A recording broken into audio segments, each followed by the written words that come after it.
გამარჯობა, ჩვენ ვაგრძელებთ და დღეს განვიხილავთ სიჩქარის და გავლილი მანძილის გრაფიკებს. მე-7 კლასის პროგრამიდან დავიწყოთ პირველი ნომრით.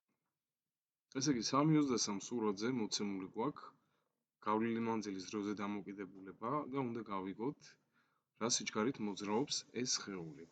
ჩვენი გრაფიკი მოდი გავადიდოთ ცოტა რომ უკეთ ჩანდეს. მოკლედ, გრაფიკი არის ესეთი სახით, სადაც ერთ ღერძზე გადაზომილია მანძილი, ანუ S და მეორეზე დრო. და როგორ უნდა გავიგოთ სიჩქარე? პირველ რიგში უნდა ვიპოვოთ გადაკვეთის წერტილები. აქაც არის გამუქებული. შეგვიძლია ავიღოთ ეს წერტილი. ეს გადაკვეთის წერტილები, რომელიც კარგად კვეთი.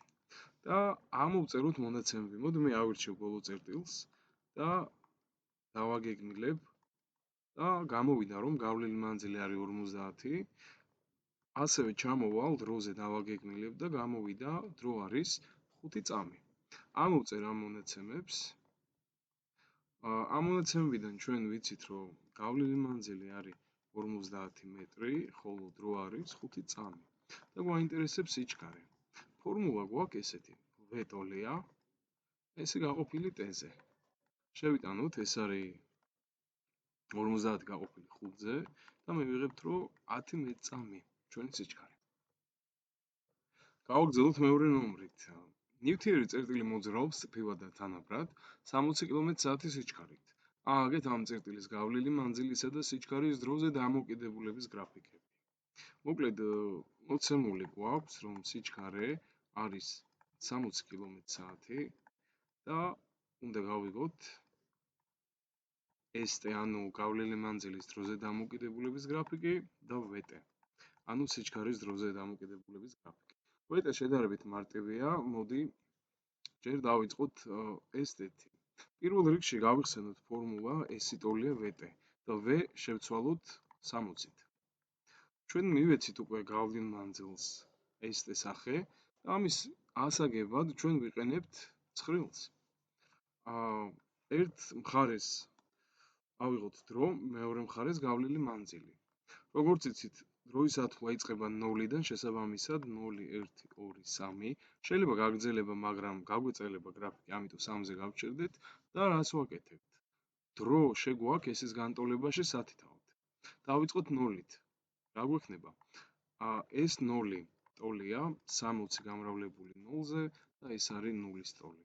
ანუ აქ მის შესაბამისი წერტილი არის 0. ავიღოთ S1.